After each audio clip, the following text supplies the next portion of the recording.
Sir, ಈಗ ನಿಮ್ಮ ಮನೆಯಲ್ಲಿ ಒಂದು ಮಹಿಳೆ ಶವ ಪತ್ತೆಯಾಗಿದೆ ಸೋಮವಾರ. ಅವ್ರು ಎಷ್ಟು ವರ್ಷದಿಂದ ವಾಸ ಇದ್ರು, ಯಾರ್ಯಾರು ವಾಸ ಇದ್ರು? ಸರ್ ಅವ್ರು 4 ಜನ ಇದ್ರು. ಅದೇ ಗಂಡ ಹೆಂಡತಿ ಮಕ್ಕಳು ಅಂತ ಬಂದರು. 2 ವರ್ಷ 2 ತಿಂಗಳು ಇರ್ಬೋದು ಅಷ್ಟೇ ಸರ್. ಎಷ್ಟು ದಿನ ಯಾವಾಗ ಬಂದಿದ್ದು ಅವ್ರ ಬಾಡಿಗೆಗೆ? ಸರ್ ಬಂದದ್ದು 2 ವರ್ಷ 2.5 ವರ್ಷ ಒಳಗಡೆ ಇರ್ಬೋದು, ಅದು ಅಂದಾಜು ಗೊತ್ತಿಲ್ಲ. ಇವತ್ತು ನಿಮ್ಗೆ ಯಾವಾಗ ಗೊತ್ತಾಗಿತ್ತು ಸರ್? ನಮಗೆ ಗೊತ್ತಾಗಿದ್ದು ಸೋಮವಾರ ಸರ್. ನಾನು ಡ್ಯೂಟಿಗೆ ಹೋಗಿದ್ದೆ. ನಾನು ಇಲ್ಲೇ ವರ್ಕ್ ಮಾಡೋದು, BBMP ವರ್ಕ್ ಮಾಡೋದು. ಅಲ್ಲಿ ಕೆಲಸ ಮಾಡ್ತಾ ಇದ್ದೆ. ನನ್ನ ಹೆಂಡತಿ ಒಂದು 12:15 ಇರ್ಬೋದು ಸರ್, 12:15 ಅದು ಗೊತ್ತಿಲ್ಲ, ಇದಿಲ್ಲ. ಯಾರೋ ಬಂದು ಗೊಳೋ ಅಂತ ಹೇಳ್ತವ್ರೆ ರೀ, ಈ ಥರ ಬನ್ನಿ ಅಂತ ಅಂದರು. ಏನಮ್ಮ ಯಾರೋ ಮ್ಯಾಗಡೆ ಮನೆಯವ್ರು ಸತ್ತೋಗ್ಬಿಟ್ಟವ್ರೆ ಅಂತ ಹೇಳಿದ್ರು. ನನಗೆ ಅದೇ ಗಾಬರಿ ಆಯಿತು. ಸೀದಾ ಬಂದೆ. ನಾನು ಬರೋ ಅಷ್ಟೊತ್ತರಲ್ಲಿ ಅವ್ರ ಪೊಲೀಸ್ ಅವ್ರ ಸಂಬಂಧಿಕರೆಲ್ಲ ಇದ್ರು.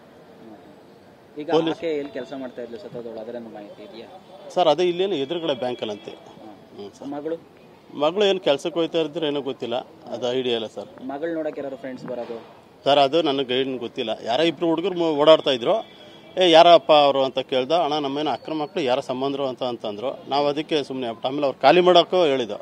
ಖಾಲಿ ಮಾಡ್ಬಿಟ್ರಿ ಅಂತ ಹೇಳಿದ್ರೆ ಈ 10ನೇ ತಾರೀಕು ಕೂಡ ಖಾಲಿ ಮಾಡ್ತೀನಿ ಅಂತ ಹೇಳಿದ್ರು. ಶನಿವಾರ ನೈಟ್ ಏನಾದ್ರು ಗಲಾಟೆ ಆಗಿರೋ? ಅದೇನೋ ನಮ್ಗೆ ಗೊತ್ತಿಲ್ಲ ಸರ್. ಏನು ಸೌಂಡ್ ಗಿೌಂಟ್ ಏನೂ ಇದಿಲ್ಲ ಸರ್. ನಾವು ಎಲ್ಲಿ ಸರ್ ನೋಡಿ ಕ್ಯಾಡೆ ಇರ್ತೀವಿ ಅಷ್ಟೇ, ಮೇಲೆ ನಿಂತ್ಕೊಂಡು. ಹೇಗಿದ್ರು ಸರ್ ಅವ್ರ ಫ್ಯಾಮಿಲಿ ನಿಮ್ಮ ಜೊತೆ ಎಲ್ಲ? ಚೆನ್ನಾಗಿದ್ರು ಸರ್. ಮಗಳು ಚೆನ್ನಾಗಿ, ಮಗಳ ಹತ್ರ ನಾವೇನು ಮಾತಾಡ್ತಿರಲ್ಲ ಬಿಡಿ, ಚೆನ್ನಾಗಿದ್ರು ಪಾಪ.